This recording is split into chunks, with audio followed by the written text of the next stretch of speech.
Hello. Hi, Len. This is Cliff from the Bullets, phoning in to do the interview for the Len Amsterdam show. Oh, hey, Cliff. How are you doing? Doing fine. How are you doing?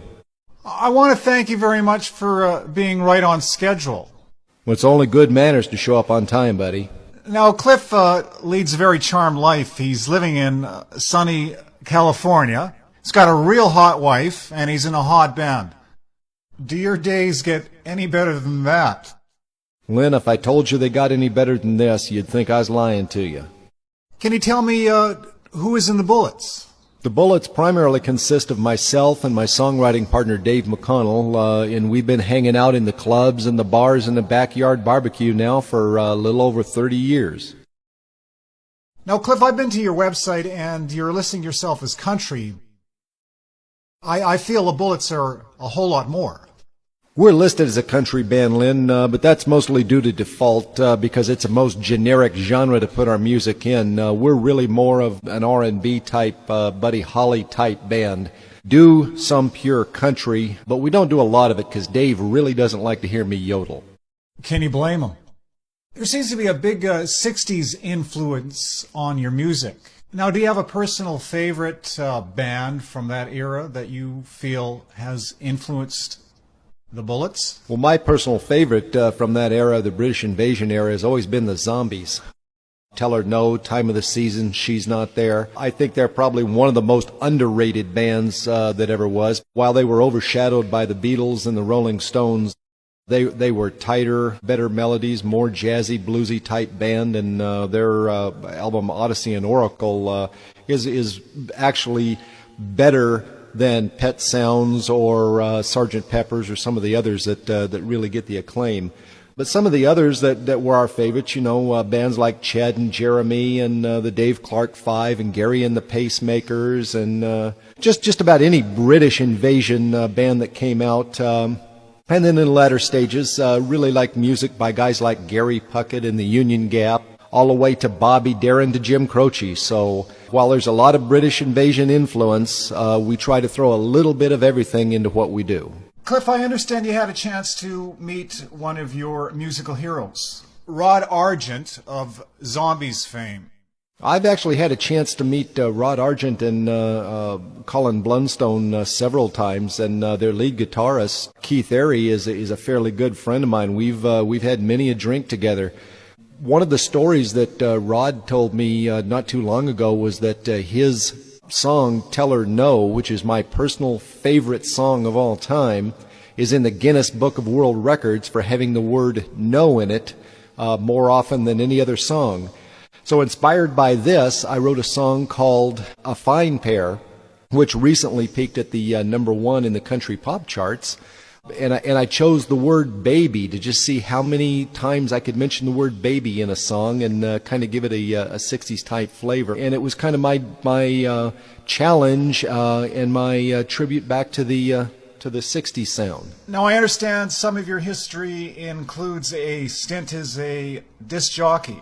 Yeah, Len, when I was trying to get through college, one of the things that I did, I was a disc jockey at a local radio station. During that time, I remember the program director came in. This was right after The Hustle was really big in like 75 and 76, and he says, I've got this new record. It's they're calling it disco. So we gave it a listen, and I told him, I says, this stuff is never going to fly. And he said, are you kidding, man? This is going to be the biggest stuff since Elvis. And it turned out to be pretty big. I don't know if it ever was bigger than Elvis, but it helps explain why I'm not a disc jockey. One of the reasons I wanted to try to give jockeying a try was because back when we were in high school, Dave and I, by a series of hit and miss, happened to become acquainted with the Wolfman Jack. And we used to be able to call the station and identify who we were, and they would put us through while he was on the air. And had several times that we spent quite a while funning with him on his radio show. He was quite a nice man, and then a couple of years later he was cast in American Graffiti and became more well known and ended up Clap for the Wolfman. That's a reference to the Guess Who's hit record Clap for the Wolfman. There is a guest rap by Wolfman Jack himself. Cliff, can you tell me about the songwriting process for the Bullets? Songwriting for us, Len, or especially speaking for myself anyway, is really more of an inspiration than it is a process. I found that I get sparked by phrases, by things people do, or actually by a feeling that comes out that I want to try to describe. And I found that most every song that I've written, which is now around 55 songs, generally are written in a couple of hours, because once it hits, once the spark is there, it generally flows pretty easy. Do you have a hands-on when it comes to the production of your recordings? Well, yes, Len, not are we involved. We are the production end of our recordings. It's very basic. Recording is done up into an MR8 multi-track recorder, through a Behringer mixer for the vocals with SM58 mics. Even the drums are done in the worst possible way, which is just open air with one and maybe two mics. This is shocking. Then I try to master it as good as I can directly from the MR8 onto the Cakewalk program sometimes, and then straight up onto the MP3 site. So what do you think of the internet, and specifically how the internet is now a tool for the indie musician? Well, this indie internet thing is a great thing. It gives people like us a chance to put their music out there for public consumption, and it's a great thing because it puts control of the music in the band and the listener. The listener can hear what they want, and the band can put it out there. Whether or not you want to give them an MP3 download or not is up to you. And who knows? While it's not probable, it's always possible. It may fall on an ear someday that somebody wants to pick up your music and promote it. You got a favorite guitar? Yeah, I do, Len. I've got actually two favorite guitars. I have a Washburn Cumberland, which has a vine inlay in the fretboard with pearl inlay. I also have a 1972 Ash Fender Stratocaster.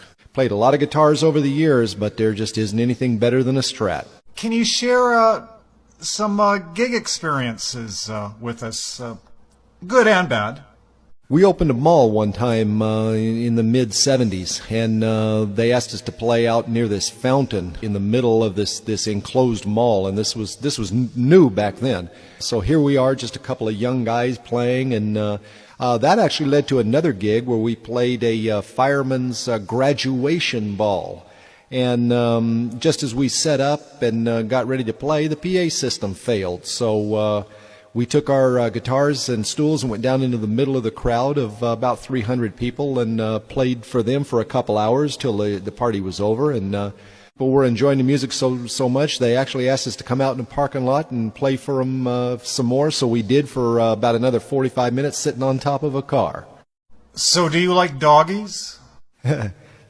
Quickly, Len, my dog never leaves my side. When we go to sleep at night, there are two heads on the pillow, mine and my wife's. When we wake up in the morning, there are three, mine, my wife's, and my dog. So when my wife opens her eyes, I'll always pick up the dog's paw and kind of point it in her direction and say, "Hey, do you like doggies?" Well, that's a wrap. I'd like to thank Cliff Hitchcock from the Bullets for dropping in. The Bullets are on the top of my playlist and should be on yours too. Len Amsterdam Show, broadcasting from Canada, heard worldwide. Hey there, you looking for a good time? You want thrills, chills, and unparalleled excitement? Well, sorry about that, folks. All you're gonna get is us. The Bullet Band welcomes you to the Bullets Desert Cafe, a place where anything can happen, a place where anything usually does. Check your guns at the door and join us at the bar for a drink, a laugh, and a listen. The Bullets are proud to be part of the Len Amsterdam Show. As always, broadcasting from Canada.